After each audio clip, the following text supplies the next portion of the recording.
Good morning. Welcome back to the next session, session 6 of this meeting. And the focus right now is on reflecting on top priorities for research, policy, and practice, and really trying to frame out what our priorities should be, and maybe even who can lead on what. And we want overall to try and do some synthesis here as to how to capture the challenges and opportunities posed by global longevity using the lens of this commission to create a global roadmap for healthy longevity, a lens of a future-back approach.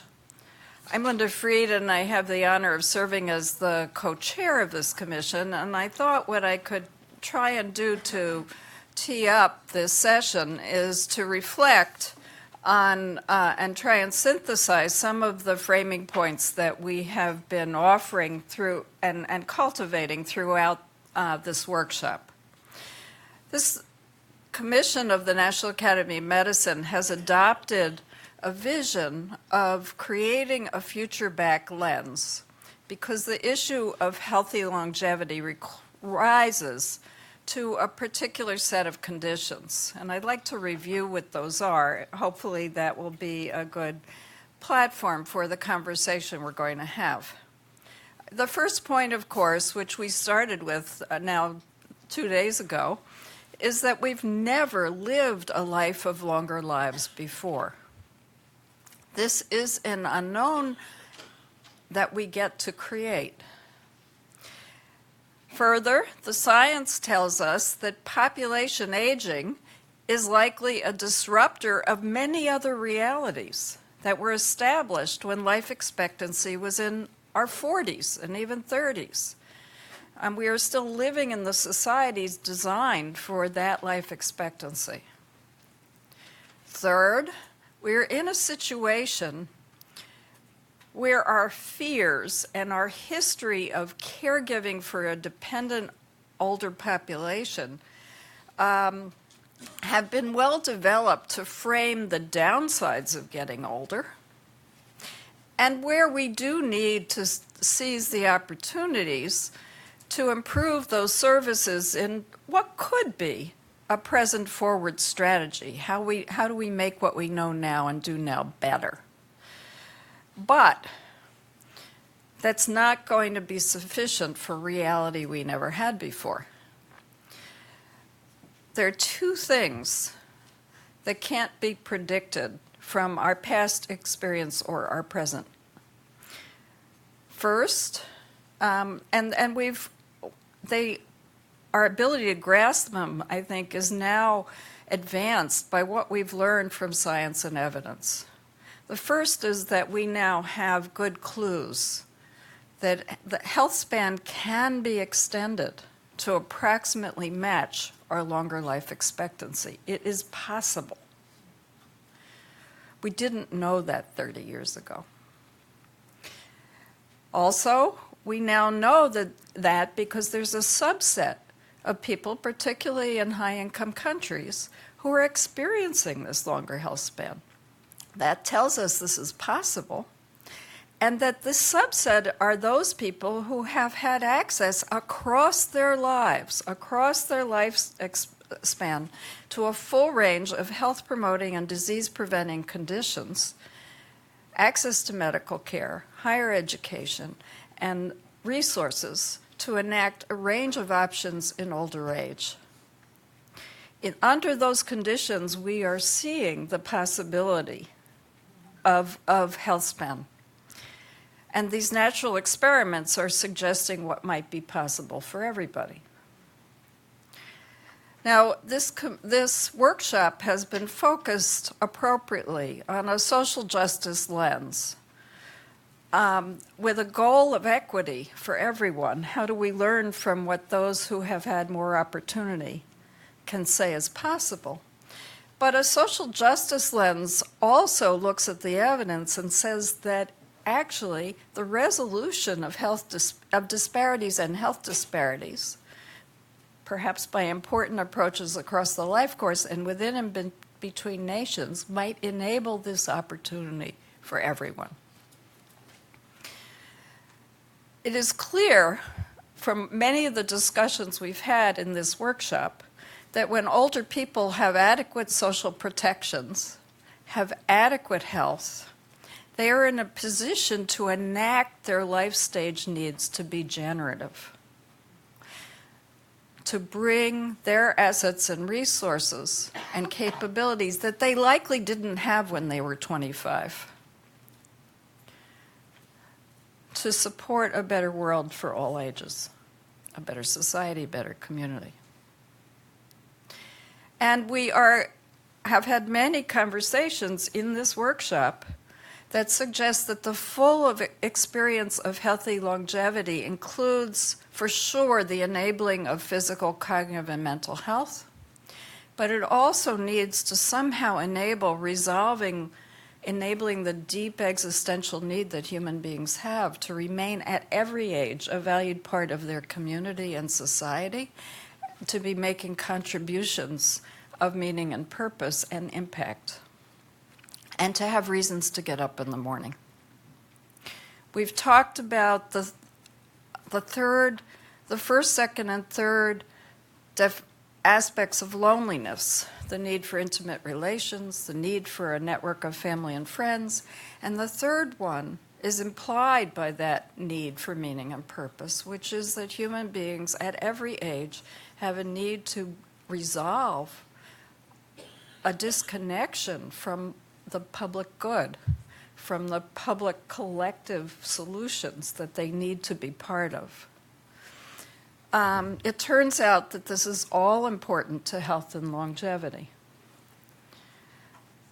So where does that leave us? Well, we have had many conversations over this last 2 days about the observation that there are opportunities of longer lives which we have not previously envisioned or prepared for. And grasping them opens up the possibility of a completely different life course and completely different opportunities for longer lives than we have ever lived before. This suggests a future that we need to envision that is not predicated on what we already know and do. If we can offer that, we have a chance of building it. And that is what a future-backed strategy, with all of your help, is seeking to reach for. This future-backed vision would be very disruptive. But it would be disruptive in the service of enabling all ages to gain from the assets offered by older age, a stage we never had before, and the full life course being a better one because of the possibility of longer lives. So yesterday's discussion suggested that if we envision this part of the opportunity of longer lives, that we might actually come to a conclusion that the urge for meaning and purpose in older age actually could be enacted if we took the role-less role of older age now and said there were roles we need older people to play, that everybody could be better if older people had responsibilities for a better world. In fact, if they were the pay-it-forward age group. So, and if we envisioned that, would we need new social institutions to enable that at scale for high impact? These are questions that were raised all through the day yesterday. If we rolled that together, could we have a future-backed vision that would meet Joanne Jenkins' challenge of being truly disruptive toward a future that's positive for everyone as a result of healthy longevity and its opportunities? So with that background, we have a challenge now in this session. That small background, right? Just to remind us that we're trying to take on something very big and profound. And now the challenge is how do we synthesize this long-term vision, goals, and priorities in ways that could mobilize what we're already doing, for example, in global health initiatives, in aspirations like the universal health coverage, in the mandate of the SDGs? And how do we enable a shared understanding that could actually transform everything we're already doing? And go back to Deb Whitman's charge of leveraging those goals and capabilities to a more inclusive and equitable future that brings out the opportunities and possibilities. So we're now going to hear from 4 really eminent and thoughtful people who have been leading the charge in many ways. And I'll introduce them briefly as they come up. But they have been given questions to really help us see the opportunities for developing new approaches to research, to policy and practice to enhance healthy longevity from the local to the global levels, and think about strategies for cross-sectoral partnerships among various stakeholders. Many of the stakeholders aren't on the podium. They're in the room and they're online. And so once we've heard from them, we'll have a brief discussion on the podium, and then my goal is to hear from the people who are viewing this at a distance, to be able to ask questions, and to actually engage all of you by walking around with mics so we hear from everybody about what we need to leverage and build, and what in particular we need to know yet to be, and how we share that knowledge to be able to actually propel the capacity of a future-back vision that could be transformative. So thank you for your attention, and with that opening, it's my great honor to introduce Professor Zhang, who is here from Peking University in China. She is the professor and founding dean of the APEC Health Science Academy and director of the Institute of Population Research at Peking University, and a fellow of the World Academy of Sciences. Her longer biography, which is quite eminent, is in your package of materials, but I just want to point out that she has spent her career working on issues of population, aging, and health, disability prevention, health assessment and intervention across the lifespan, and particularly thinking about the interaction of environmental and social conditions on health and disability. ALLEYNE, welcome.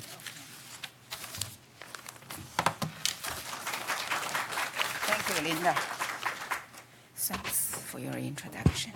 Good morning, everyone.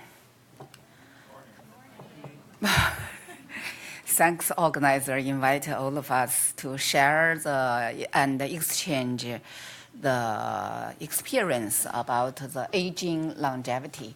I would like to use a very limited time to introduce a Chinese top priority in policy and practice for the health longevity.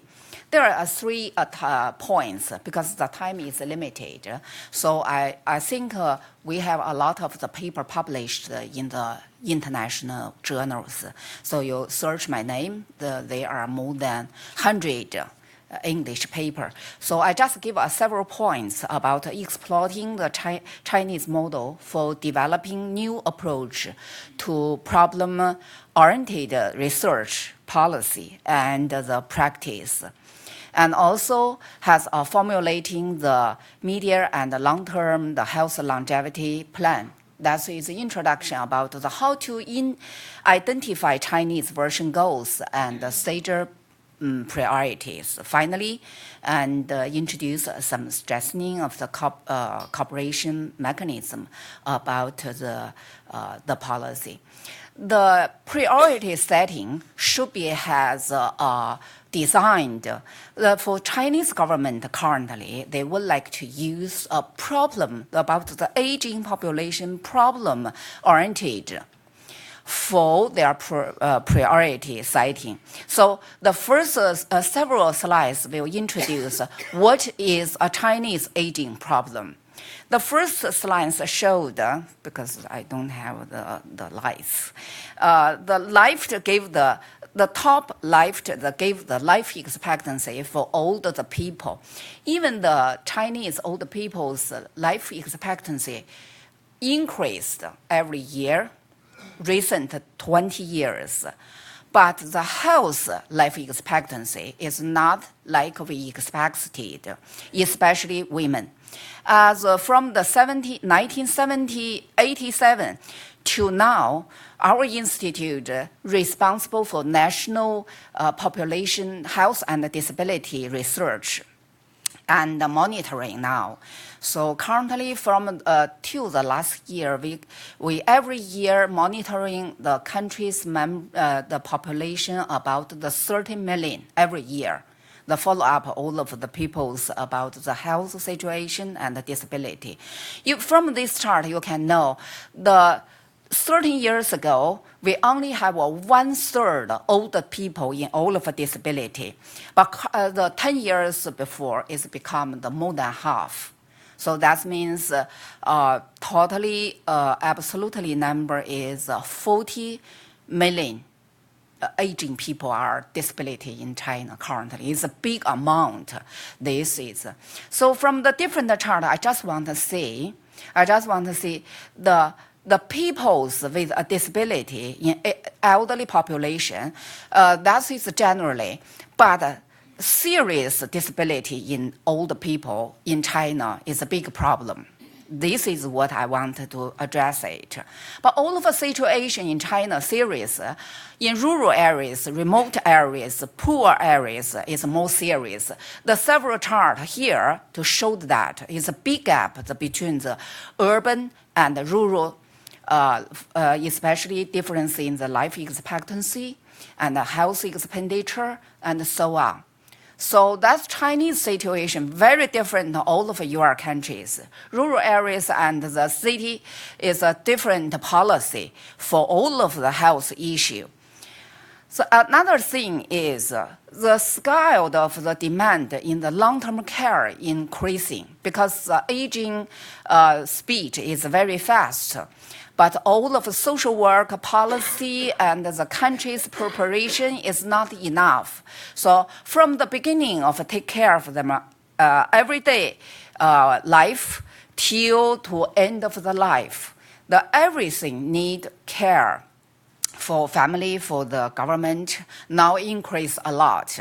So we should build the long-term care system to make up the absence of existing elderly care system. The second one, I like to say about how to make all of the old people about health life expectancy time, not only the life expectancy. The government currently carry out the health promotion activities for old adults to improve their quality of life. They have a several stage policy as their priority.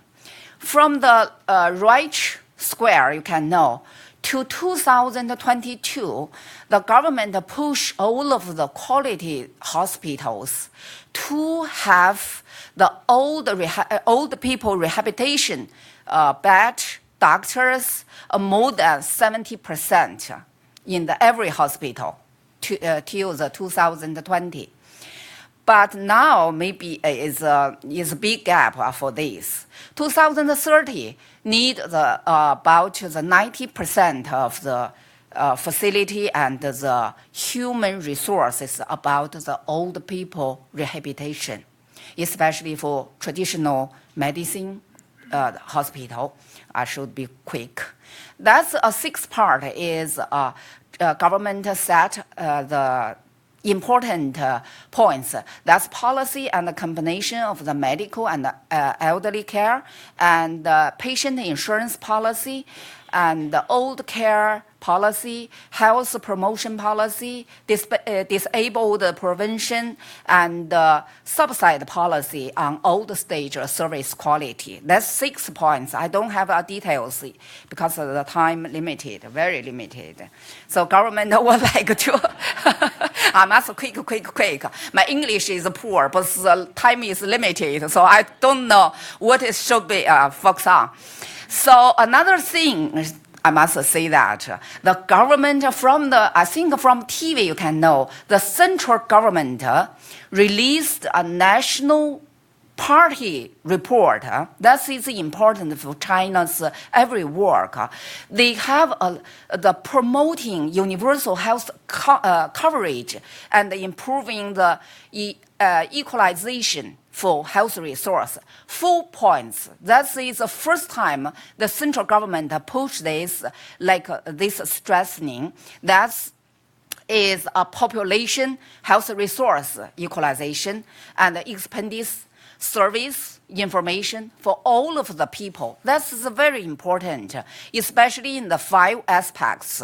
It's prevention, poverty, and some the participation for all of the people, especially for older people, and having the care and aging-free culture. That is also first time to propose this idea, and sharing the respecting for all the peoples. The final points has 2 slides.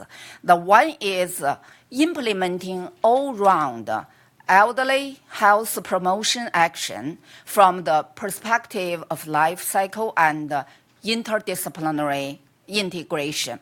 They would like to put the industry, government, family, and society together as an integration and for all-around health promotion. Not like before, only the aging is, if you older the people suffer from diseases, they will go to the hospital. If they need care, they go to the family. But currently, all of the work will be make a one system. Now it's doing. I think that is very good.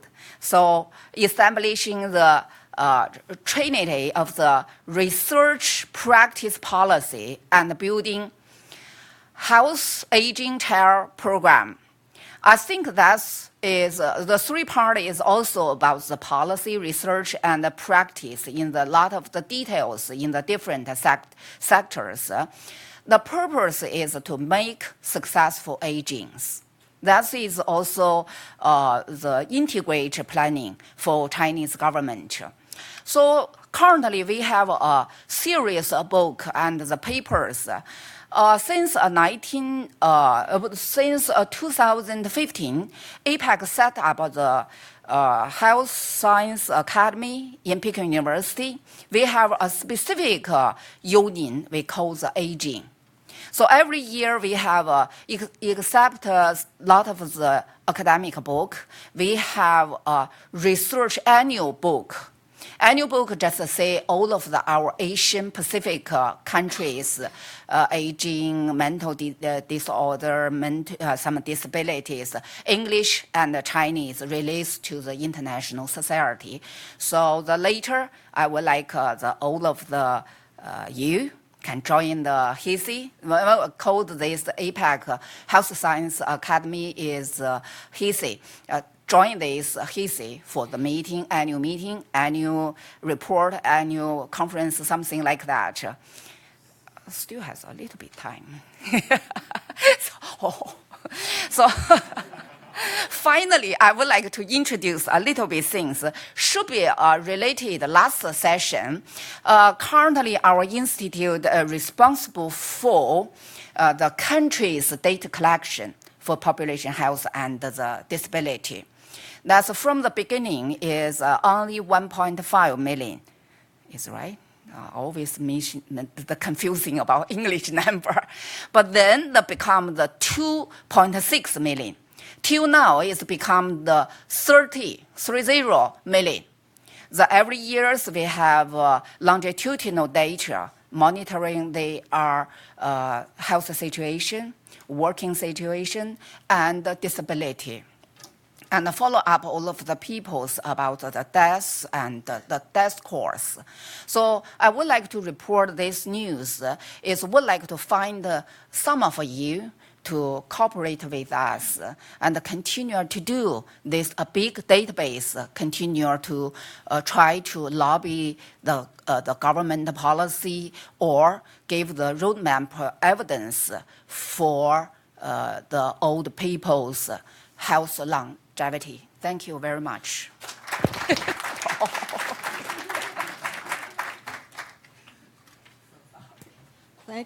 Thank you so much. You covered a lot, and we'll come back to it in the discussion. Thank you for a terrific presentation. Now I'll introduce our second presenter, Dr. Somnath Chatterjee. Somnath, if you would like to go up. He currently leads the Surveys, Measurement, and Analysis program in the Department of Information, Evidence, and Research at the World Health Organization, where he also coordinates WHO's study on global aging and adult health, which is known as SAGE.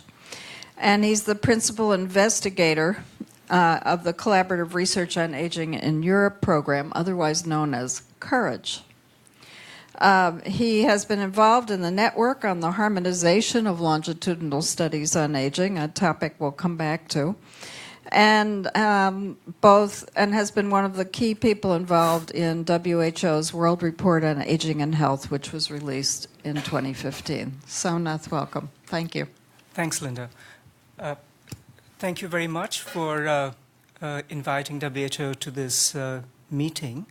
What I plan to do, I currently work, WHO, my colleagues will know here, is sort of, in a perpetual state of transformation.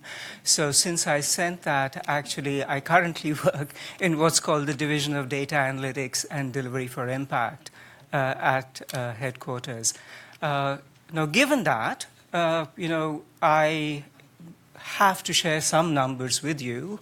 So what I plan to do is to first sort of quickly show you some results from our own studies that we lead and trying to see where we can go with this given WHO's agenda. You heard that mentioned several times of the decade for healthy aging.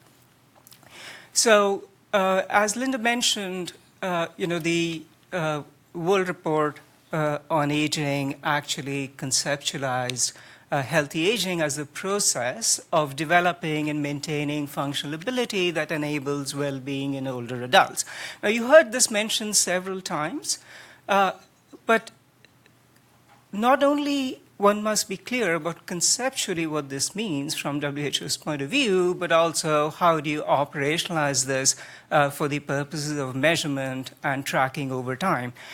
So WHO defined functional ability, borrowing actually from the International Classification of Functioning, Disability, and Health, as the health-related attributes that enable people to be and do what they have reason to value. Right? So this is the outcome of the interaction between what is intrinsic to an individual's health state, which we call capacity, and the environment. So when my health state plays out in my real world, what happens, right? So that's what we really want to capture. And intrinsic capacity, or capacity for short, is the composite of all the physical and mental capacities of an individual. Which means that, what is the, how do I execute tasks and actions? What capacity do I have to do this? And how do I do this in my real world? So you saw this graph actually shown several times that, as people sort of grow older, what's going to happen is, their health state, if you live long enough, is actually going to decline at some point in time. And there probably will be a critical point of inflection when it will continue to actually decline further. However, that does not necessarily mean that if that status continues to decline, you cannot enable the person to do the things that the person values, right? So, which means I could have substantial declines in my health status, and yet I could be facilitated to be able to do the things I really want to do and the things that I value given the choices that I make. And presumably, as one grows older, it is this instrumental value of health which actually matters to older people, to older adults. And that is probably what contributes to one's well-being, right? So depending on sort of where you are in your life course, this can actually be shifted, right? So that trajectory, both of your health status, as I will talk about in a little bit, probably can be altered. And in addition to that, not only can the trajectory of your health status be altered, but for sure, your performance in your real world can certainly be modified if your environment is accommodating and supportive. Right? So there are various interventions that one can think about at various points in time in one's life, either interventions that apply to your health status or interventions that apply to the environment, so that you can actually shift that curve of one's ability to be and do what one values.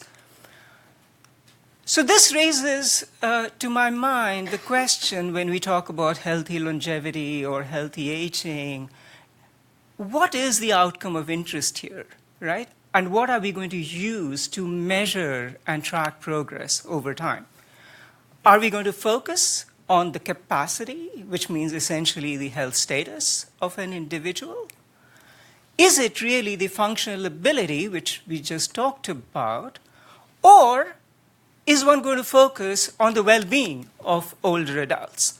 Now, you heard various conversations about this in the course of the last 2 days, but this choice actually matters. Now, it's not, of course, an either-or choice, right? It's not just saying that you focus on one or the other, but depending on the constituency you are engaging with, it actually matters. So, just to quickly show you some results from our studies. So we have been trying to understand this, and sort of the question that I ask myself is, one is, clearly everybody doesn't age the same way, right? So if people don't age the same way, is it possible for us to identify subgroups of people who we can actually identify well in advance of the decline in their health status, so that we can focus our interventions on these groups of people? And secondly, that as subsequent cohorts are aging, are these subsequent cohorts going to be in the same, better, or worse state of health than their parents or their grandparents, right? And you've heard this mentioned in the course of the last couple of days, several examples that, we really don't need to perhaps worry about this too much because, most recent cohorts are aging better than their previous cohorts and their parents or grandparents. I'm not quite convinced, and let me show you why, right? So this was sort of looking at, comparing, two sets of large longitudinal studies of aging, the HRS and ELSA. And this is using, I won't bore you with the details of the sort of analysis behind it, but just to show you that there are indeed different groups of people, right? So if you look at sort of the two curves on your left-hand side, so these are sort of trying to classify people into different groups. And what you find, if you just look at the top two lines, that there are two groups of people who start off their health, as measured in these studies, more or less at the same level. But over the course of the follow-up, there is actually a very dramatically different course that these two groups of people have. And not only do they have a very dramatically different course in their health status, but they also have very dramatically different survival over the period of time, right? So if one were to be able to identify who these people are at the outset, before that decline in health status happened, and certainly before they died, one should be able to actually devise interventions that are targeted to this group of people to be able to alter that trajectory and keep them healthier for longer periods of time. And this is true for both these studies. So you can, and I'm sure if we did this repeatedly in many different studies around the world, one would show, the 5, 6, 7 groups may not be the same, but one should be able to identify these subgroups of people for targeted interventions. And this is the other question that I mentioned, that, are really more recent cohorts aging better? So we have tried to address this question again from these 2 large longitudinal studies of aging which have followed people for many, many years. And there are some suggestions, but remember that these are studies from high-income countries, right? But even within these 2 high-income countries, even though there is some suggestion that recent cohorts may be aging better than the previous cohorts, but this is actually only true amongst the wealthiest, right? So what does this mean? That what is going to happen over a period of time is inequalities are actually going to grow. So once again, unless one targeted these interventions, you're not going to get the benefit and reap the benefit that one hopes one will. And this also means that health systems need to be prepared. They cannot assume that subsequent cohorts, even in high-income countries, are going to remain healthy, and therefore, they really don't need to worry about this from the health system's point of view.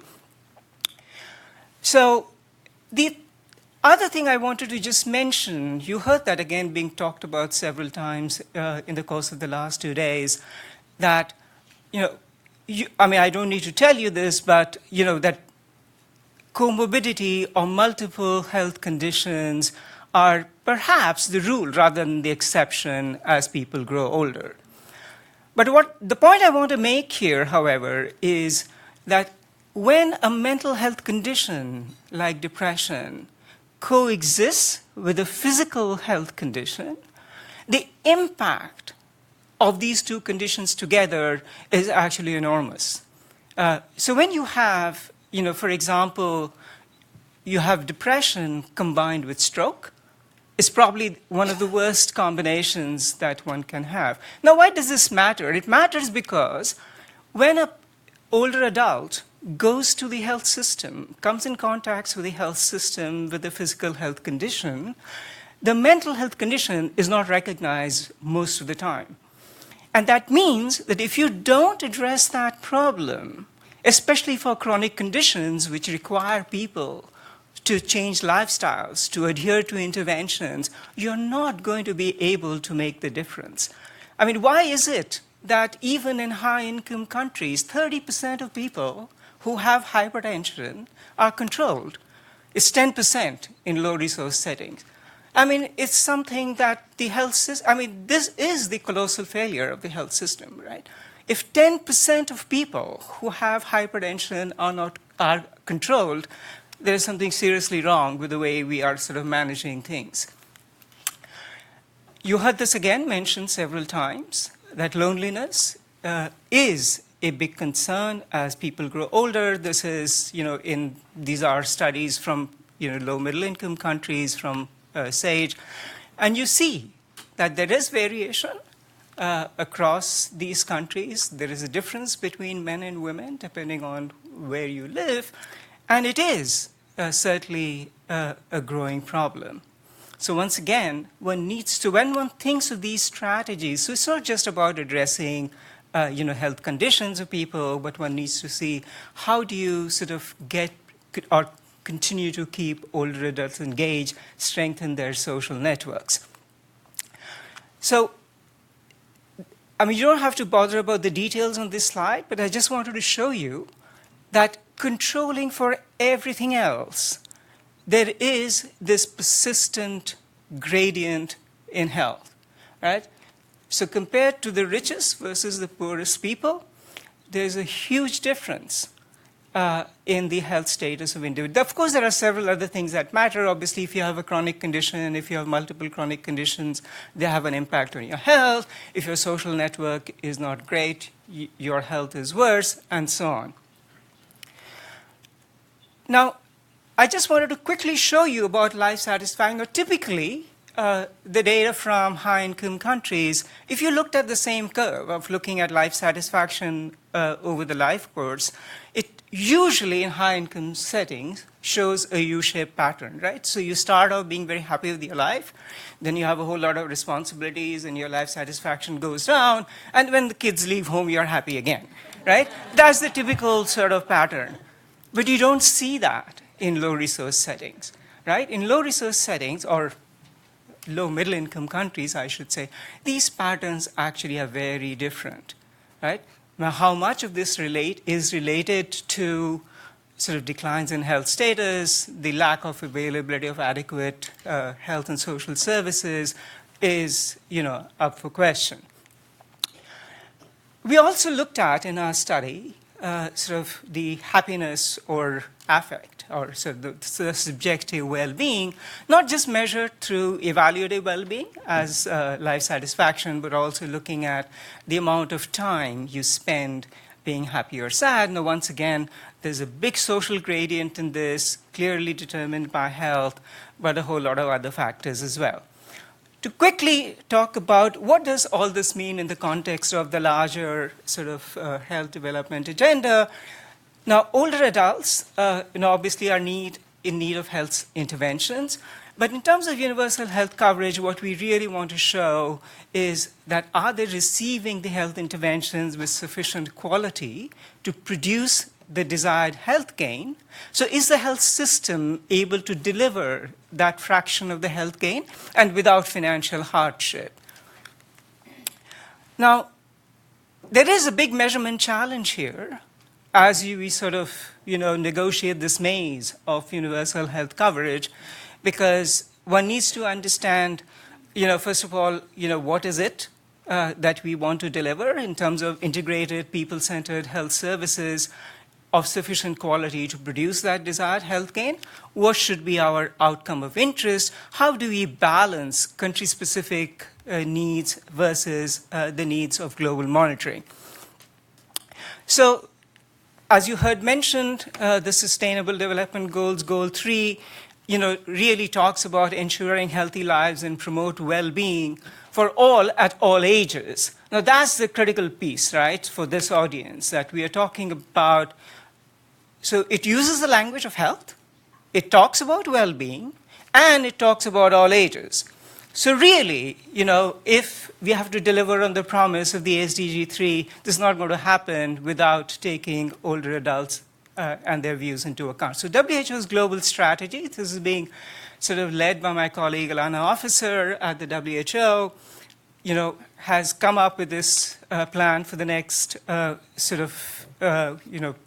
decade that is being planned. There is going to be a baseline report, which is going to be released next year, and followed by that, the decade proposal to make a real difference in the lives of older people, their families, and communities, which is going to be guided by that, report, as well as, the aims, which is, I don't have time to get into the details, but you will.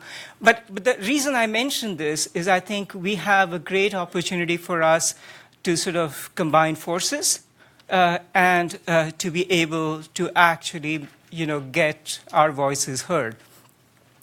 You also heard about ageism. Once again, this is very big on WHO's agenda as part of the Decade of Healthy Aging. Several of you are partners in this exercise. To end, I just wanted to say that, as I said, health will decline with age. However, it is possible to alter this trajectory. And if you change this trajectory by 7 years, it would be the equivalent of eliminating all cardiovascular and all cancer mortality. Now, imagine if you had a pill which did this, right? Every pharmaceutical company would jump to find that magic solution, right? And no policymaker would hesitate to put money into it. And yet, we have a challenge here of trying to do this. Thank you very much. Thank you, Somnath, very much. I hope we'll come back to many of your points, but now it's my honor to introduce Professor Sir George Elaine, who is, I'll make it very small, I promise, who is an eminent leader in the area of health. He was the director of PAHO from 1995 to 2003. And then they didn't want to let him go, and they elected him to be the Emeritus Director. He was the UN Secretary General's Special Envoy for HIV/AIDS in the Caribbean, and subsequently the Chancellor of the University of the West Indies. Of course, in 1990, he was made Knight Bachelor by Her Majesty Queen Elizabeth II, and in 2001 awarded the Order of the Caribbean Community. Sir George.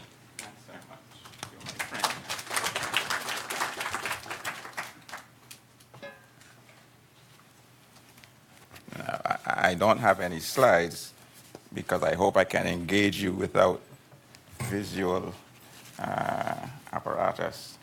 Let me make a disclaimer. I don't represent PAHO here. Dr. Vega and Dr. Mojica are the ones you can ask about PAHO. I left them many years ago. And my other disclaimer is that my observations are based not only on the data and information available, but also on personal experience and observation. I think I'm the oldest person here, actually. I also start by establishing that there's a fundamental difference between healthy aging and healthy longevity.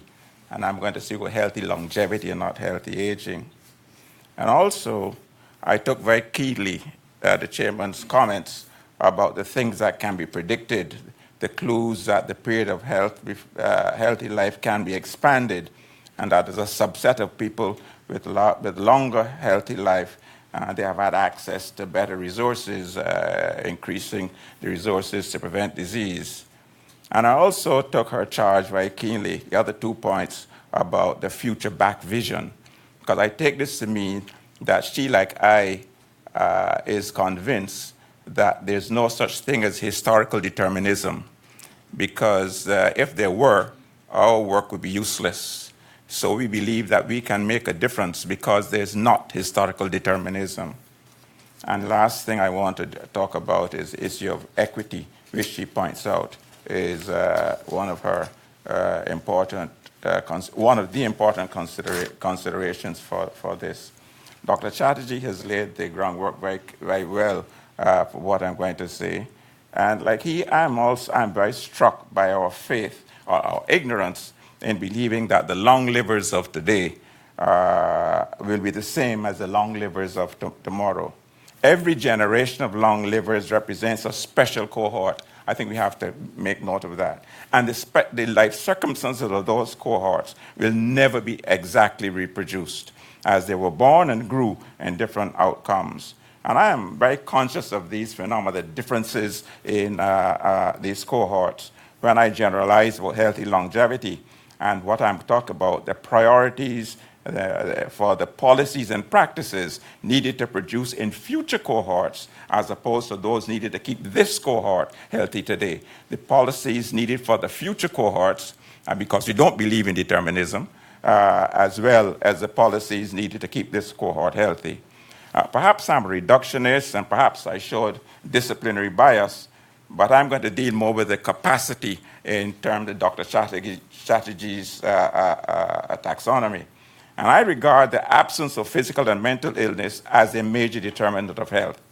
Thus, by definition for me, healthy longevity must mean a long life in the healthy state, a long life that is relatively free of disease. So I must consider basically two possibilities for those policies and practices for healthy longevity.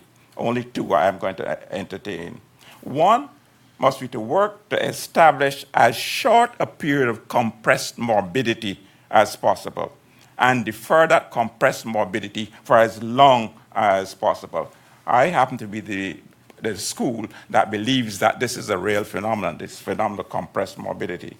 The second is to embrace what must surely be the gold standard, and that it is only the delay in the onset of disease or disability due to primary prevention that can truly lead to genuinely healthy longevity. So those are the two theses which I wish to establish.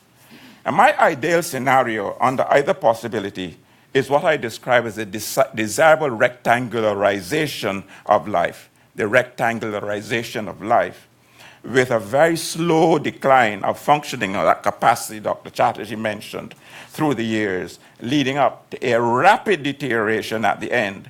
A rapid deterioration as a result of those compressed or newly incident morbidities. I happen to believe in this phenomenon of rectangularization of life.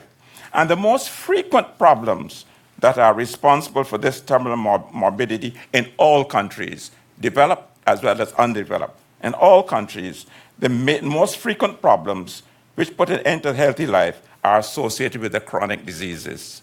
All countries, rich and poor, these are becoming the major reasons for this this morbidity, whether it's compressed or not. So therefore, we are legitimately concerned with the premature mortality from these diseases, which occur before the age of 70. But this implies that 30% occur after 70, and obviously our concern should be that deaths from these or any disease occur as late in life as possible.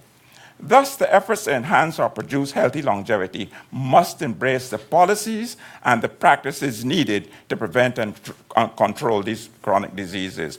I'm not going to go into the rich literature on the dominant risk factors like tobacco, alcohol, physical inactivity, and an appropriate diet. And there's general agreement on the role of the individual in avoiding these risk factors. But what we always point out, it is also the role of the government. I make the difference between the government and the state.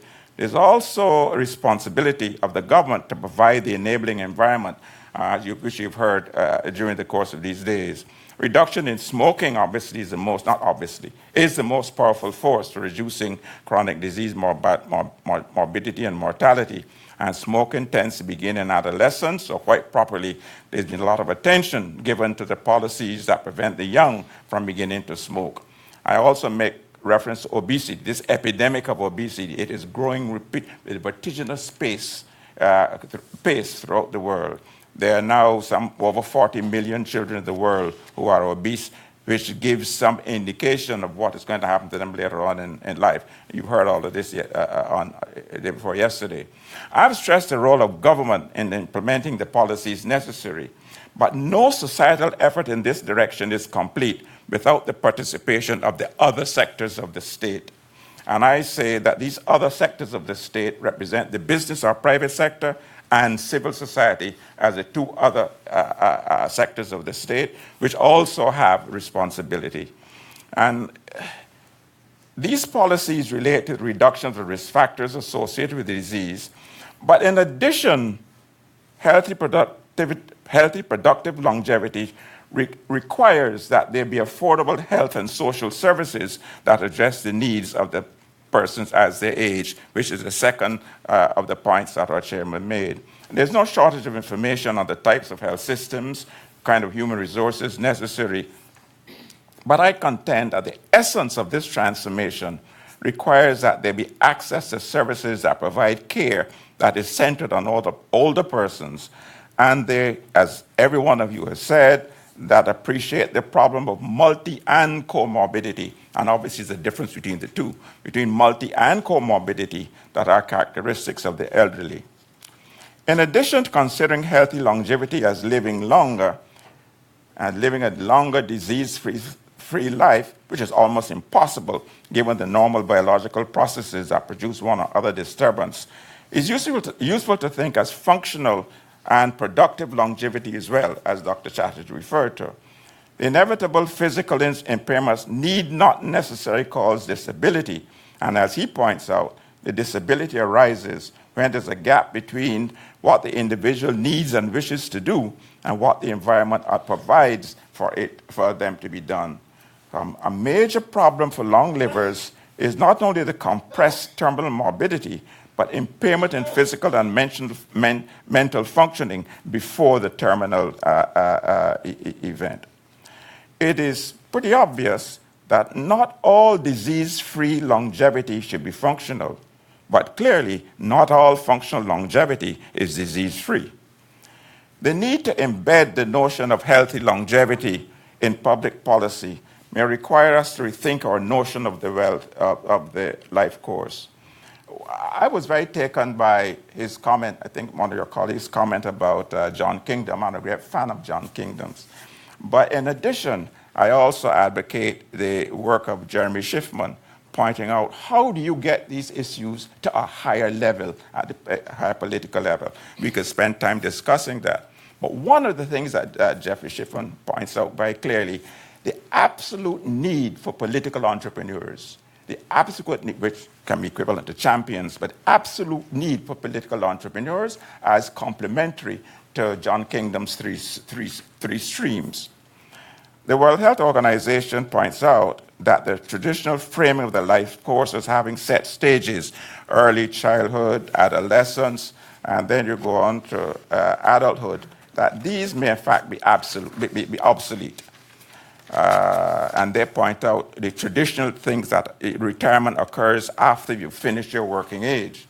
And the years post-retirement that accrue from longevity are often not considered as potentially productive, although in fact they may be especially valuable in today's world, in which it is knowledge such as that which is gained early in life that can be most useful.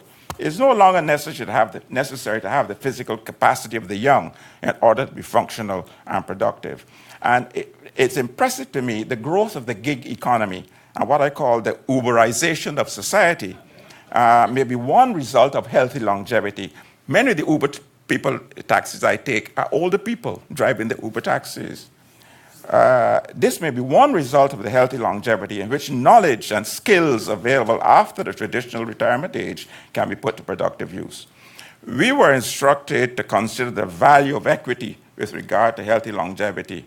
And if my reasoning is correct, the equity in the outcome can only be assured if there's equitable distribution of the factors that inhibit or those that promote health longevity. And one point I always make in relation to equity, the most important aspect of determining equity is to measure the condition. You cannot determine whether it's equity unless you have measurement of the condition, obviously measurement of the distribution of the condition. In sum, today's long livers are a special cohort, and the policies and practices for healthy, and I would add functional longevity, not aging, healthy and functional longevity, must embrace attention to the important risk factors for the chronic non-communicable diseases, which are known to reduce the lifespan. And this involves individual agency as well as government policy, and equity is more readily achieved through the latter, government intervention. But given the inevitability of disease problems at the end of life, even if morbidity can be compressed, even if we do have rectangularization of life, as I always advocate, it is critical to have a public health approach that prioritizes appropriate design, health, and social systems. And one final point I would make in relationship to discussion on data. Of course, it's not data we produce to policymakers, the information. But when I address heads of state or head policymakers, I always say we address them at three levels: the head, the heart, and the pocket. And we can dilate on what comes into those three buckets. Thank you very much.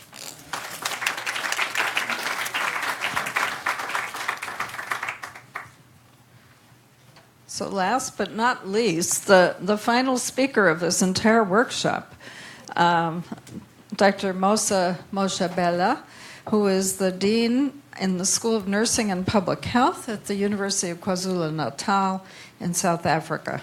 He is a physician with expertise in family medicine and primary health care, as well as rural health medicine, and a public health scientist in health services, systems, and policy. MOSA.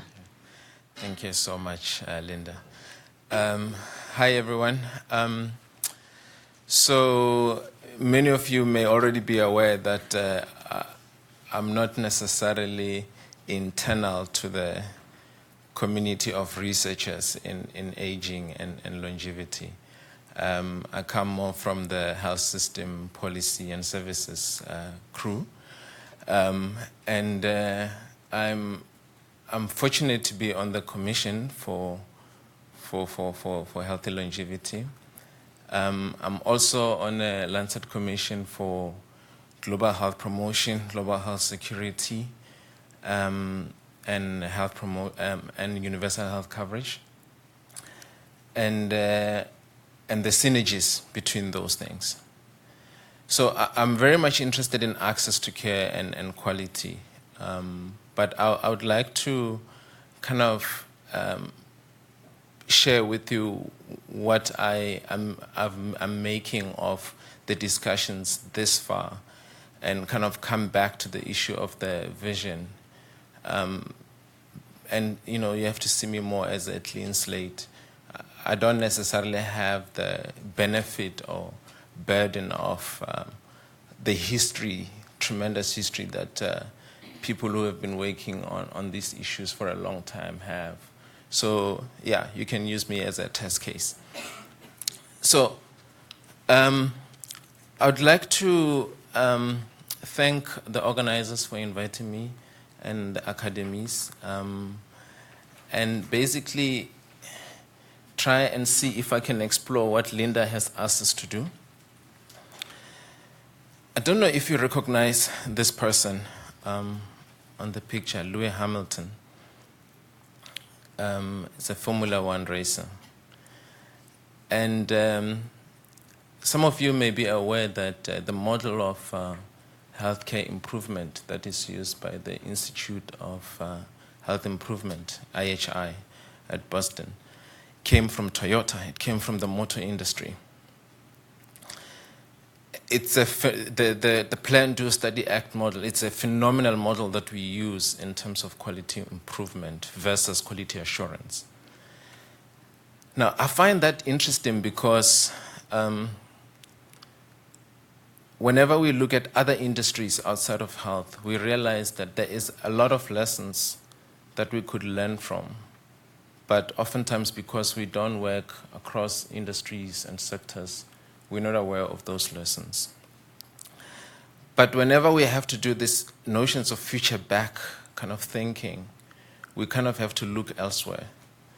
And I did think of, drawing from Elon Musk and SpaceX, but I decided not to be associated with him.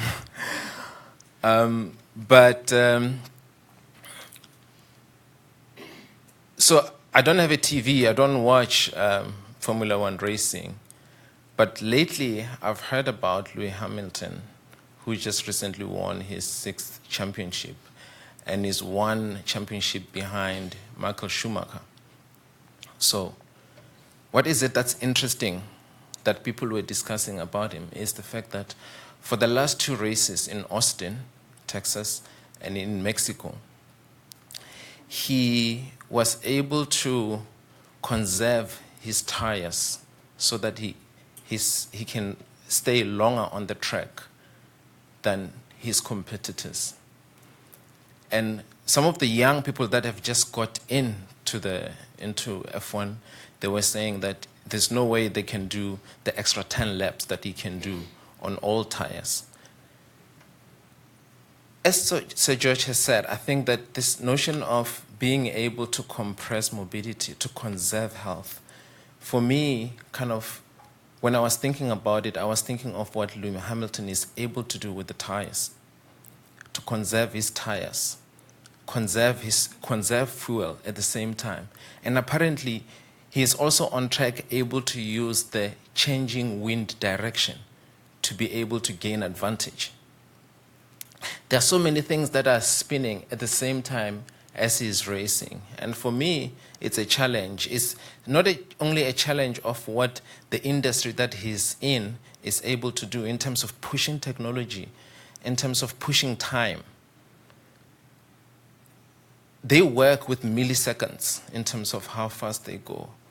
Hard for us to understand. But even more important, I think, is the fact that they are able to push the envelope, push the boundaries and they're only restricted by the laws and restrictions that are set for them, as well as time itself. So now the challenge is for me, how can we do that? How can we break through the limitations that we have? Be it our frustration with data, be it our frustration with technology, be it our frustration with innovation, in order to push our thinking. So I've been reflecting on what is happening, what has been happening this week in terms of the way we think about healthy longevity. I know that many of you have been working on this for a long time. Many of you have fixed ideas of what you see as aging or healthy longevity and so forth. But the discussions that we've had so far are also challenging us, right? We've had people talk about dignity. How are we going to measure dignity? It's going to be challenging. How do we assess it across context, cultures, ethnicities? It's going to be very difficult. But can we at least accept that living longer, healthier life is beyond, it goes beyond capacity. It goes to other things that are also not easy to measure, but that we must acknowledge and include in our definition of what that is. I mean, I find it really powerful that we can think of it as purposeful and empowering and dignifying. And that's why sometimes, instead of saying that life of dignity, I like to say the dignity of life, because it just kind of distorts the way I think about it, and it brings so much weight to it. But also, we are just so used to still talking about risks and biological factors and disease factors. That is so established. And when you think of it from a health point of view and the way we've been handling our definition of what health is, restricting it to disease, it's also limiting us in the way that we think of health itself. But can we break through those boundaries and begin to see other things like financial health as part of health, other forms of health, and be comfortable with that, even though we were not trained like that, even though that kind of health does not fall in what is traditionally our own sector. But also the fact that notions of development also are not necessarily part of what we do every day in the health system, especially in the healthcare system. And yet they're so fundamental to the well-being of people. Can the WHO disrupt that and shift in its thinking and accept that it is not the only or sole custodian of health? It needs to work across and define health more broadly, not necessarily for the WHO, but for the people that actually have to experience healthy longevity.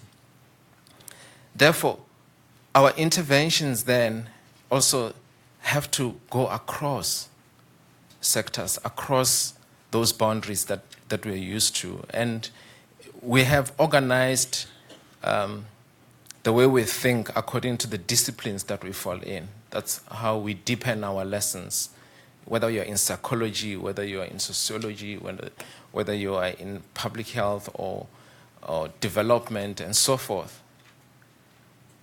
And yet that is not necessarily how health and well-being manifests. It doesn't manifest according to our disciplines.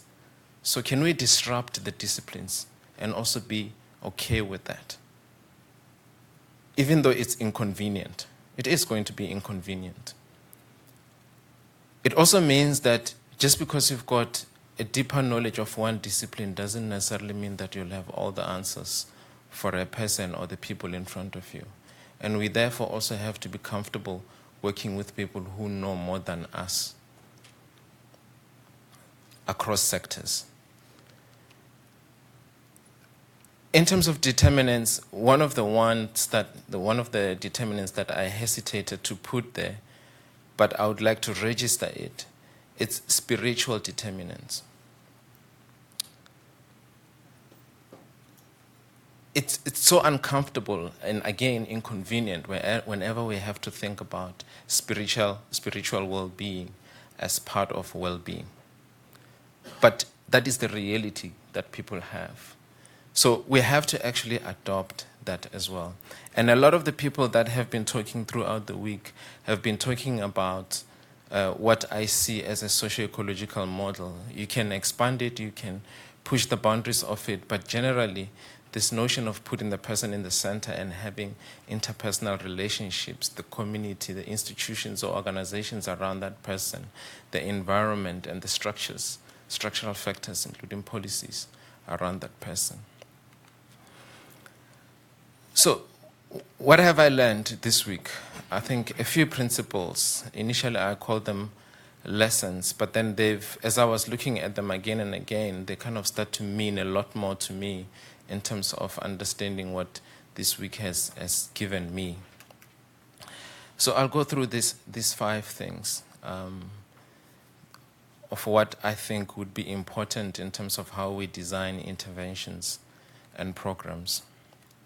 Firstly, I think that if we accept that risks, or for a lack of better word, in early life carry negative effects over into later life, then we should intervene as early as possible so that we can begin to see positive effects. And that coincides with this notion of compressing morbidity.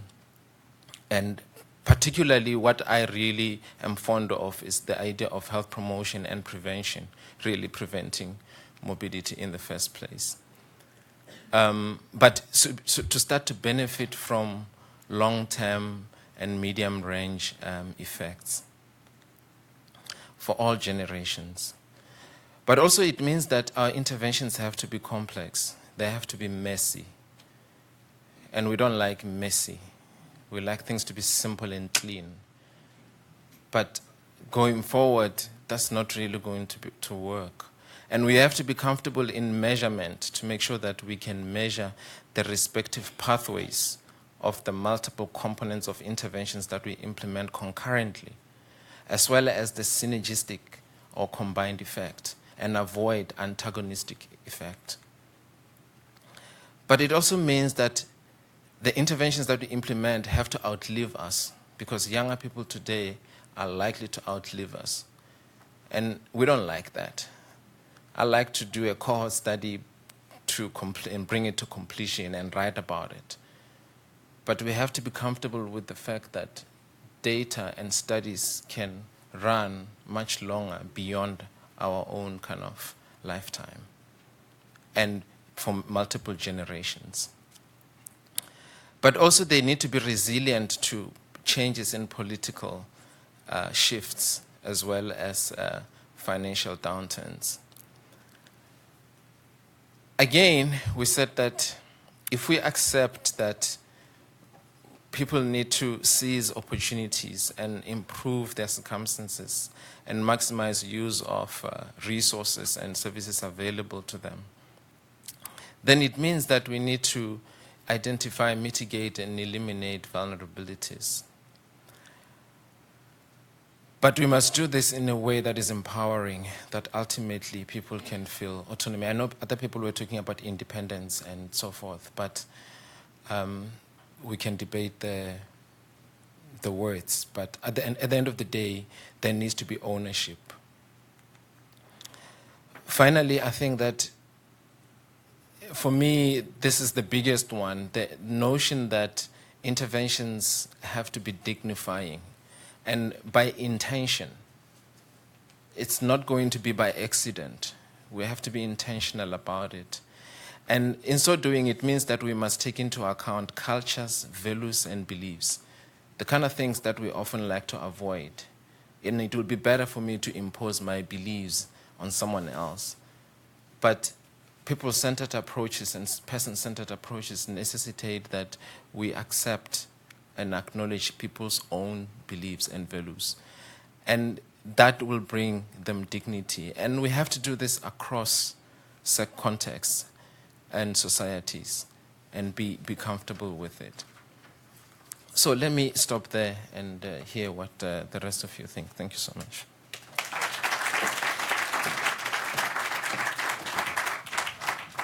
Well, thank you all so much.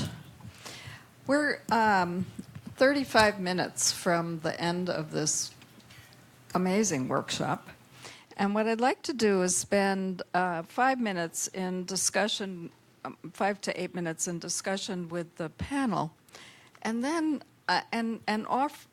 ask you all some questions, which I would then like every single person in the audience to also answer in your head and hopefully in discussion.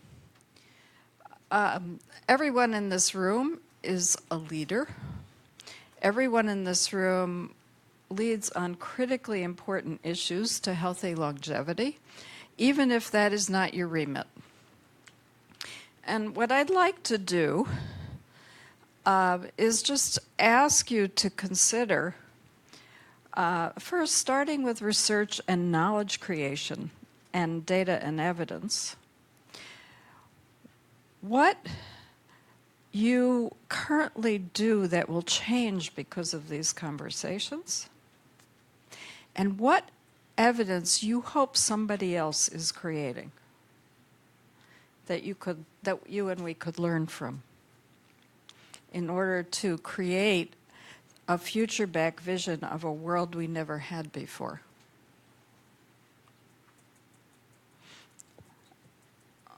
Anybody game to start the ball rolling here? Somnath, you look like you're ready.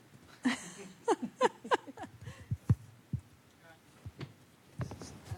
I have to say, my questions come out of the conversation today. I did not ask the panelists previously to consider them explicitly, so it's really a question of integrating everything we've been trying to learn this week. Yeah, I mean, in my view, I think, in terms of, there are two things. One, I think, is a measurement challenge of saying, how do we actually quantify the impact of various aspects of our environment insofar as they interact with the health status, right? So because I think the issue is that if one wants to, so one is the measurement challenge of what is being called functional ability. And secondly, how do we sort of identify the relative contribution of an individual's health status versus the contribution of the environment? Now, why do I say this? Because if I have to convince a policymaker that this is where you need to put your money, I need to be able to make that argument. So, traditionally we have focused on best buys in terms of, best buys for NCDs, which are really, for example, dealing with, say, health conditions, right? But we have never sort of focused on what are the best buys for aging, right? Because the best buys for aging may not necessarily be actually health interventions. They may be actually interventions which lie well outside the health system and would involve sort of multiple sectors, multiple stakeholders. So for the health system to be able to deliver on its stewardship function with regard to the health of older adults, I think that is the research that the health system requires to be able to argue with other sectors that actually if you did this, you would keep your older adults healthier for longer periods in time, and that would then in turn have a big payoff. So you anticipated a question I'll come back to later after we hear from everybody else about what is a health system? What is a system that creates health? But now, for right now, how would you think about what you already do differently because of these conversations? And what do you hope somebody else is creating the evidence for? You asked what each one of us currently doing to advance the cause, in a sense. Well, what you're doing that will change because of these conversations. Yeah, I get the point. I have learned this excellent little book about my mountain, or my iceberg is melting, which is a thing of a group of pelicans sitting on an iceberg, and the iceberg is melting. What should they do? Very instructive. Number one, what I'm doing is try to identify what the nature of the problem is, to try to break the problem down into its constituent parts, and then try to decide which of these parts I can address. And I have decided that I'll spend the rest of my time looking at the whole issue of how do these chronic diseases affect longevity. And I can tell you how the approaches we are taking to address that particular problem. But I believe there are many aspects of the problem of healthy longevity, but I've just decided it's this aspect of it I'm going to devote my attention, to which I'm going to devote my attention. And after these conversations, what do you hope other people are going to be solving? What you hope? What do you hope the rest of us are solving to complement what you're doing? Oh, I mean, the mountain or the iceberg has many different parts. One part of it is those problems that lead to the morbidity and mortality. The other problem, what is the social aspect? As you say, how do you address these capabilities, these things in the society that improve the functional capability? That's another problem. I wouldn't like to give the impression that I'm so reductionist I don't see the relation between the two, but you can only have so much time to devote. Otherwise, you become a dilettante, and you try to do everything. So what others, I think, can do is, you mentioned 3 parts of your taxonomy. I look at one. I think there's a lot of scope for the other 2 parts of your taxonomy, and that's what I hope lots of other people will do. Thank you. Professor Zhang. Yeah, I would like to add it a little bit the Chinese experience about that. You know, from a university scholar, generally we pay attention about the publication, but the government not pay all of attention about that. If you would like to the government to improve their policy, so currently we change the way and put all of your research together with a different team, not your own, and give the briefing and focus on the evidence and the outcome for social development, not only for your aging. You should tell them, if keep this way, your social development will go the good or right way. If you are not like this, such as you mentioned, the intervention at appropriate stage, maybe later you will spend a lot of the money, but the social development will be blocked. So like this way, the government is heard it and improve a lot of regulation. Even the policy needs a longer time. But the regulation changed a lot. Since 2050, every year we have several regulations about older peoples.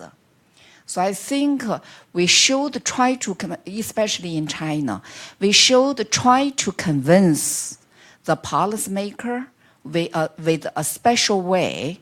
That is important. So we changed that. Dean MOSHABELA. Yeah, so difficult questions you're asking.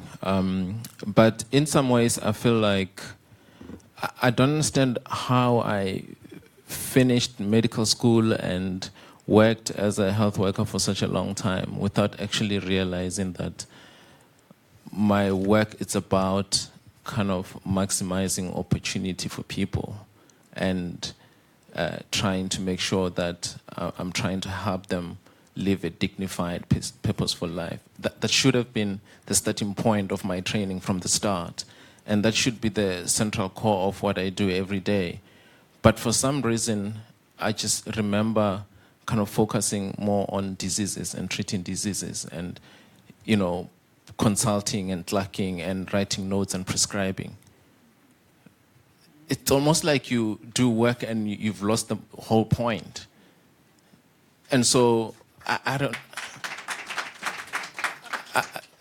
don't know how we reorient the way we care for people to make sure that we have a deeper understanding of what that is about. And like I said, I also have no idea how to measure purposeful, meaningful, dignifying life. Thank you. So a second question before I turn to all the other leaders in the room and online. And that is, we have had many calls over the days of this workshop to move from just the delivery of medical care in a medical care system, perhaps in the frame that you just offered, MOSA, to focusing on primary prevention. Almost everybody here spoke to that. The need to design health-promoting environments and resources and the enabling of the access to health across the life course and taking a life course perspective. All of those are extra medical care system. So that suggests that we're, in the context of healthy longevity, we're talking about a very different frame for a system that creates health. And I wonder if you could each reflect on what I hope is a summary statement of what I heard across each of your presentations, and what our agenda needs to be on that. Dr. Zhang, do you mind starting? About the health delivery, include some of the health resource and some the supporting service for the older people. We try to focus on the community level, especially in China, too much a population. You not only put all of the service in the hospital. We set up currently set up the different level, go to the community. The training the family member, just beginning now. Before only the doctor is maybe spend a lot of the money for training the people. But in the community level, that's more efficiency for delivery. All kind of the information, education, training, and the service for focus on the older people regarding the health service. Yeah, so sort of following up on your sort of earlier point as well, that I think is very clear, at least from our point of view, when I say I say WHO, because this we said way back sort of 20 years ago, that the health system is not equated with the healthcare system, right? So the health system is primarily responsible for health interventions. What do we mean by health interventions? Are those interventions whose primary intent is to improve health, right? Now, many of these interventions lie outside the health system, right? There are many, many examples that one can give where actually the health system the health ministry, so to speak, does not deliver those interventions at all. And yet, I think it is critical that the health system or the health ministry steward those functions, which means it has to take responsibility for convincing other sectors to take action because it matters to health, and health in turn actually has a big impact on well-being and a whole lot of other things, right? So coming back to that, therefore, I think, it's really, really important to see how we can sort of strengthen these stewardship functions of the health system and recognize that aging, to use the cliche, is everybody's business. So it has to be a multi-sectoral action that one has to take. Thank you very much, Linda. That's it's trite to say it's a fundamental question, but I think one of the dangers, one of the traps we often fall into, is to believe that the area of health prevention and promotion is a soft area. Yeah. It is just as difficult, if not more difficult, than the therapeutic aspect of it. And I've always contended we must not set one against the other. In fact, we have to say which is more difficult, to change behavior or get people to change behavior or to introduce preventive measures is incredibly difficult. And the last point I'm making this is, it is so difficult that it's been engaging now the attention of persons who formerly never thought about it. We have a whole range of economists now called behavioral economics, which are looking at what are the economics of behavior change, which is incredibly difficult. So the only point I would make is this, that when you speak of, I agree with the comment from the audience that we should not give too much attention to the actual treatment of patients. I wouldn't put it that way. I should put it, we should give attention to treatment of patients, but in addition, we should consider the magnitude of the problem involved in promotion and prevention.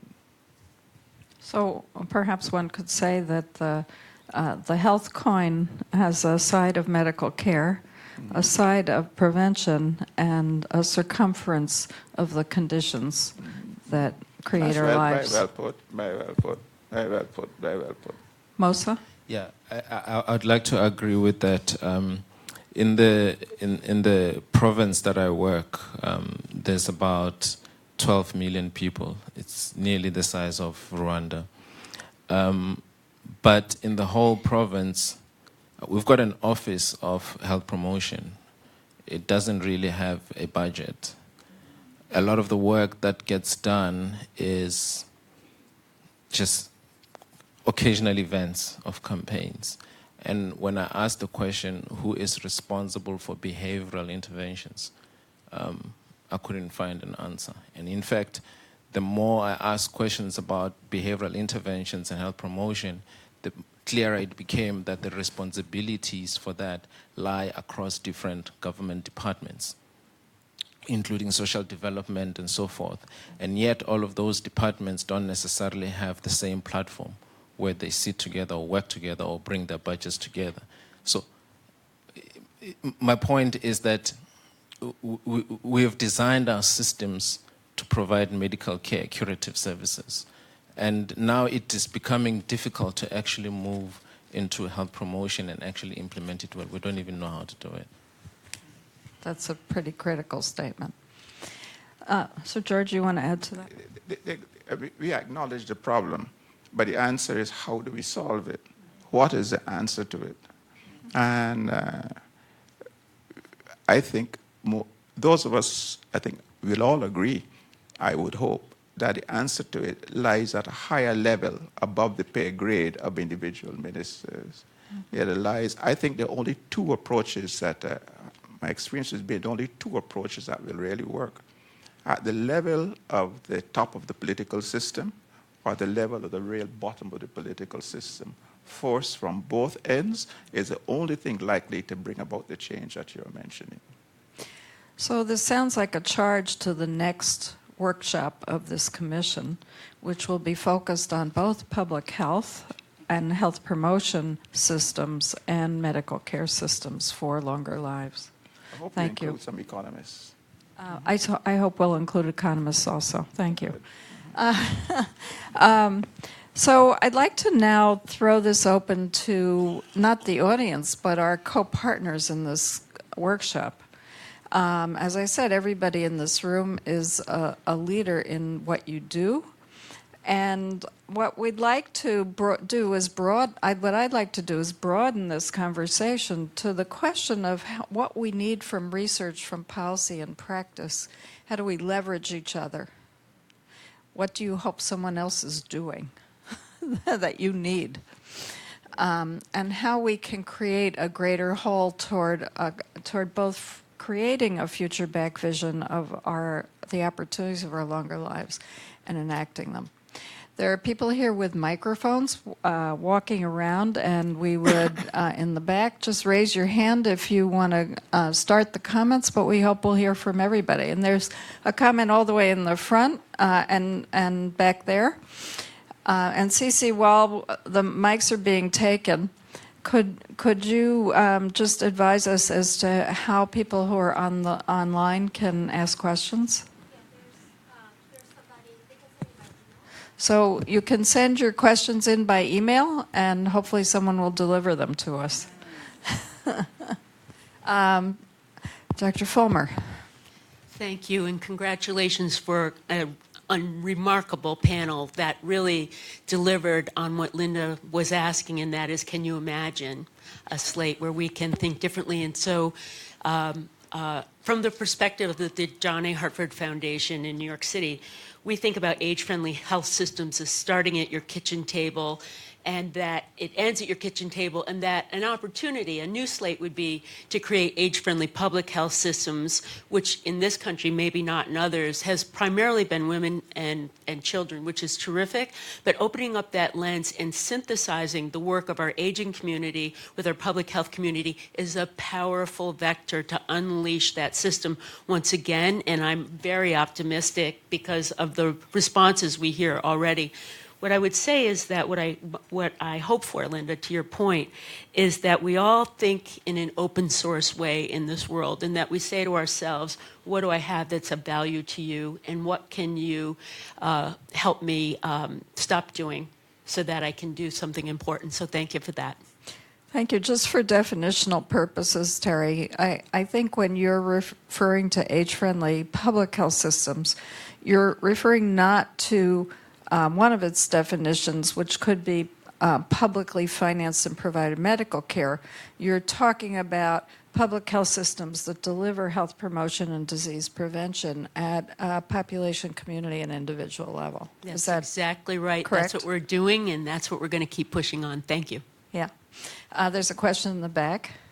Brenda Gannon, University of Queensland. This has been a very inspiring workshop, and as I mentioned in the presentation yesterday, economics has to be, the health economics approach has to be from a societal perspective and include research partnerships from everybody here, and also I remembered online as well. So to that end, for us to get an impact, and what's worked for me is to get the questions from the policymakers, we do the research and then feedback, and that's how the data evidence is used in practice, and that's how we can make impact, and that's what we really want to do. So I would be interested to know who are also the stakeholders online as well, and that anybody, I want to work with anyone here who has interest in developing those questions further. Thank you. Mm-hmm. Thank you. Yes, Sarah. Sarah Locke from ARP. You asked what were we doing and what's going to change as a result of that. And I would say that I've been very focused on individuals and aging individuals and bringing knowledge to them. But as a result of hearing this workshop, I think what I understand now is the importance of aligning the healthcare sector with the same information that we're driving to individuals. And to give some indication of this, ADI did a survey of 70,000 people across the world in 32 different languages, 52 different countries, and found out that 2/3 of physicians think that dementia is a normal part of aging.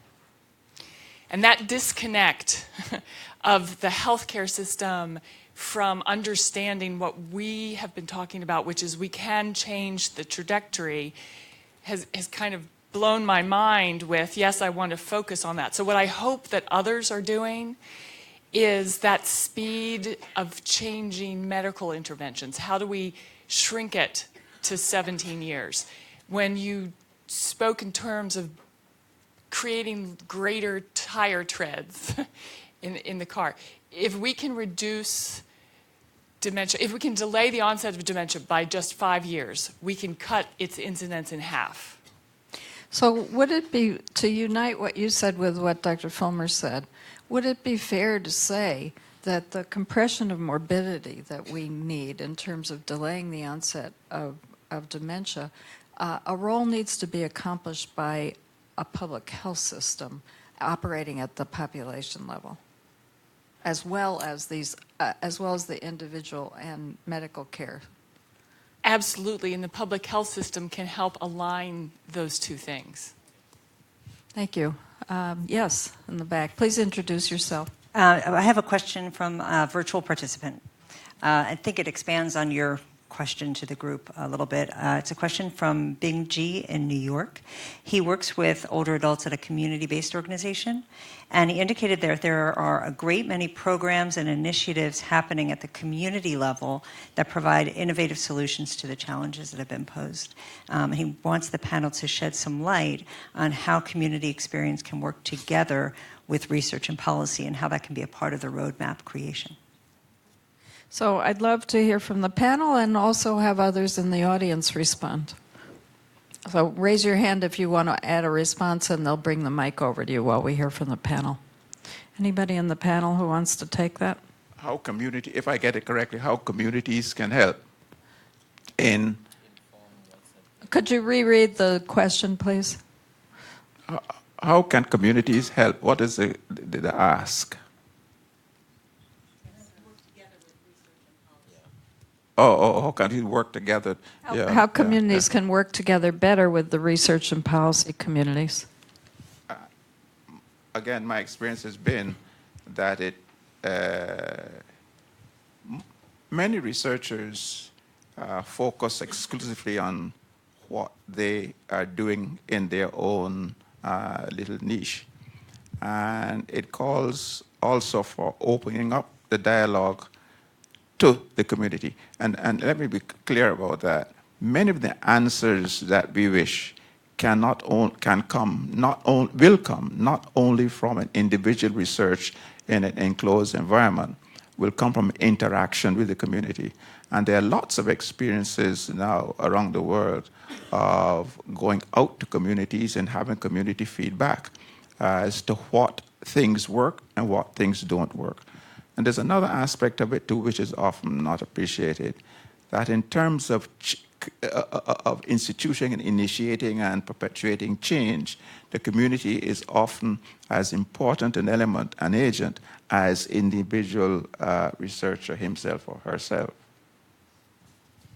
Anyone else on the panel? I would like to say a little bit about the community dialogue with the policymaker should be a change the dialogue environmental. You should have a mechanism about that, not like before. So every country, maybe it's a different situation. If you don't have this dialogue mechanism changed, so couldn't have the policymaker to be involved with community work, I think.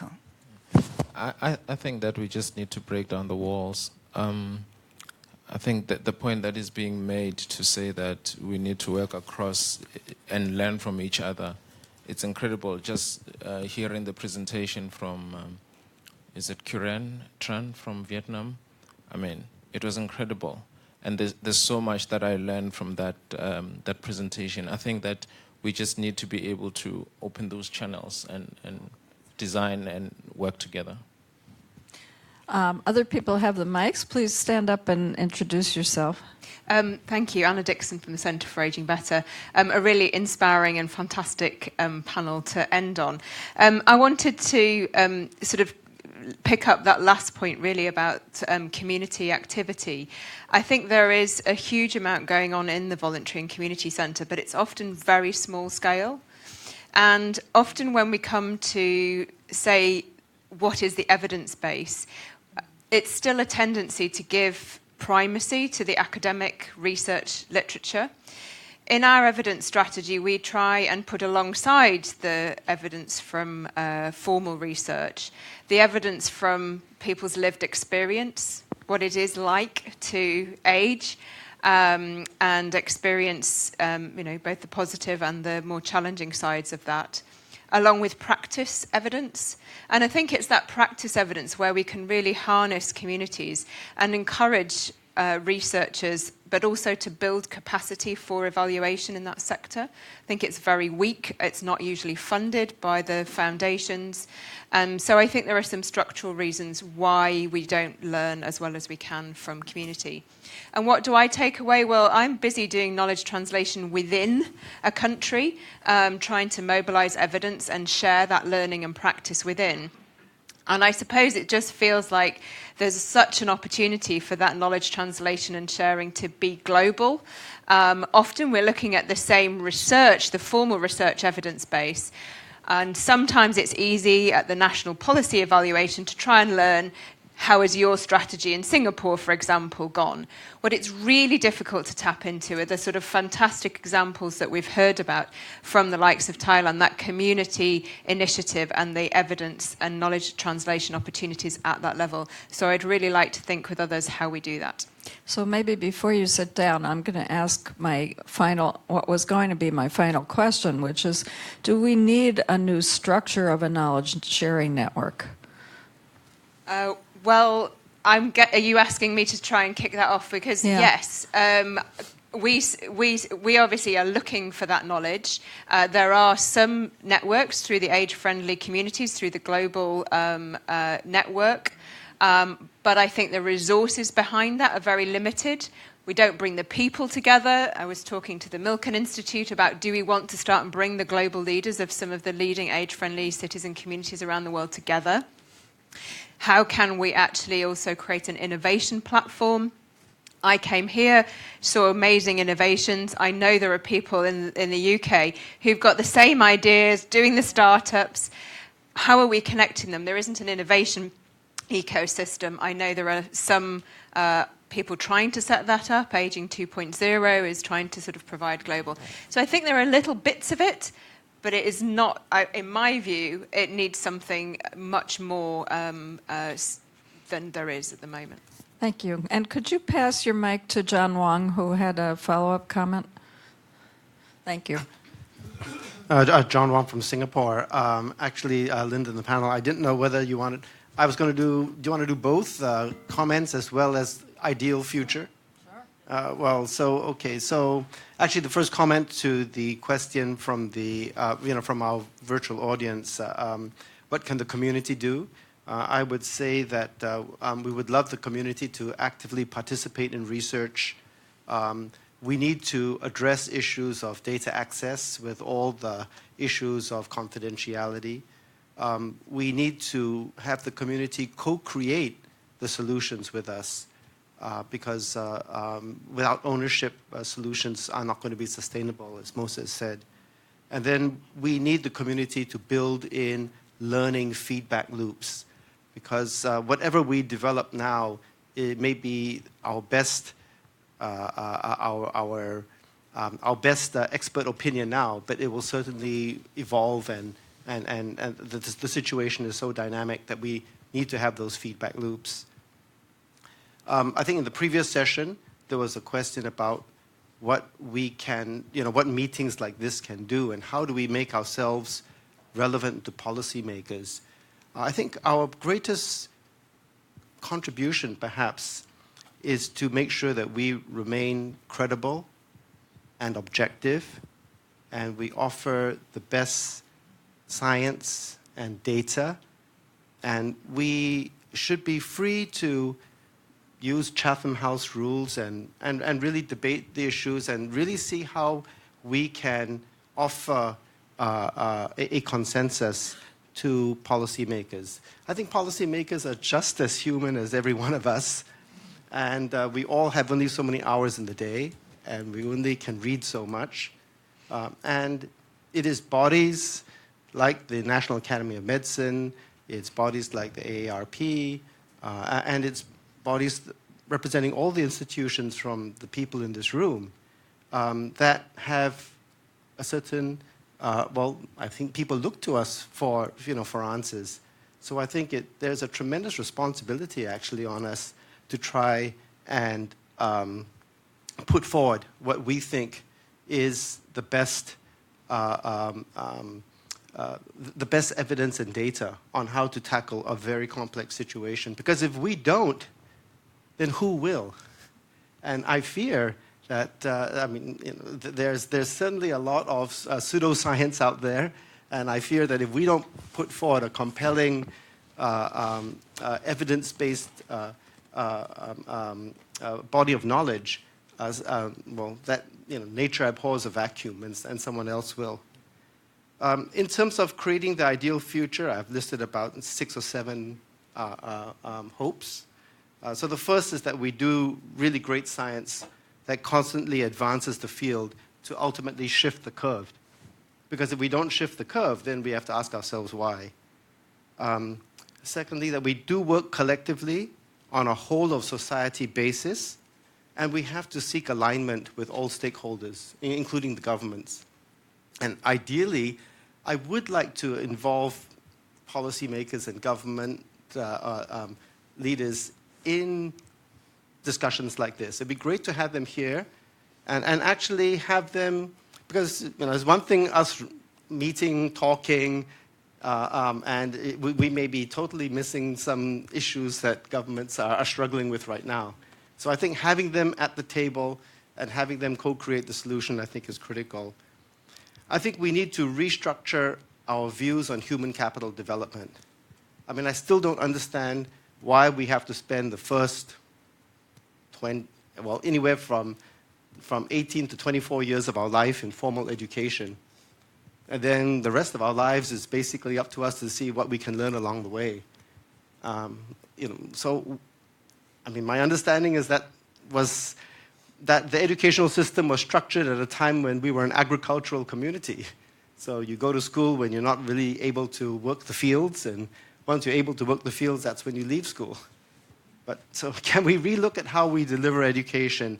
Can we relook at how we not only define and deliver education, but how we define and celebrate what a successful person is? And then how we define how we work. And let me just grab my notes back. Darn. Give me 1 second.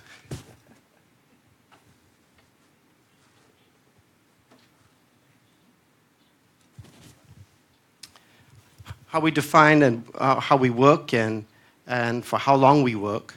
I think that the health and healthcare sector really has to step up and do much more, including actually screening, preventing, and treating issues like loneliness and depression. Because actually, again, hearing Somnath's view that the combination of depression and a non-communicable disease is actually the most deadly combination. And I think that's something that, certainly myself as an oncologist, because we can't easily define and measure and screen, it tends to be forgotten. We can measure blood pressure, we can measure blood glucose, but there's no simple way of screening and measuring loneliness, and therefore it tends to get missed. We need to develop real-time, high-quality data that lets us identify subpopulations which are at risk. We also need to identify communities which are doing really well that we can benchmark and learn from. I think that we need to develop indices that we all agree on, that are easily measurable, regularly tracked, and can address the issues that we are concerned about. And finally, I think that it would be great if we can embrace the new demographics and this new reality as a perfectly acceptable way of life.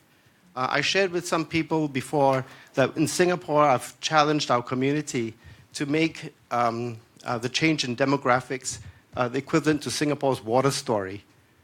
So 50 years ago, well, actually, Singapore has had to import water until probably 6 or 7 years ago. Singapore is now water self-sufficient. It took a huge amount of restructuring the way society views water, and everything from technology and innovation to behavioral science. But people now actually treasure water, respect water, but we are water self-sufficient. So the same with our changing demographics. How can we all treasure everyone so that no one gets left behind? And how do we treasure and value every day so that we don't waste? And then finally, I think it's really up to us to create a better future for the youth and children of today. Well, I'm grateful to John for really doing a wrap-up that I think leaves us all on a high. We are out of time. I'd like to say a couple things and then turn this over to Jenny Popé to see if she has any wrap-up comments for us as our workshop director. I'm deeply grateful for everyone's presence here, for your intense engagement, your contributions, what you do every day, and what you will do because of the stage we need to set together. I will ask for one, I will give one promise and ask one thing. My promise is that the Commission, the National Academy of Medicine Commission, to create a global roadmap on healthy longevity is committed to using what you have contributed to this workshop to, in the process of shaping a vision for a global roadmap and the steps to take to enact it. But probably sitting in everyone's minds are thoughts of the questions you didn't have a chance to answer right now, the information on how you will think or do things differently, the wishes you have for a future-back vision of a society of healthy longevity in longer lives. If you could take 2 minutes when we finish to jot those down and provide them for us, we will be the better from learning from the thoughts that are in your heads right now. Thank you so much. This has been an invaluable coming together. Many of you traveled from long distances, and we're deeply grateful. And we're deeply grateful for what you do every day and the knowledge you were able to bring here because of that. Thank you so much. Thank you. Thank you very much. So good. Yes. And I'm going to turn the microphone over to our co-leaders, Paulin and Jenny. Thank you very much. What else to say after this panel? This was a fantastic panel. Another round of applause for this panel.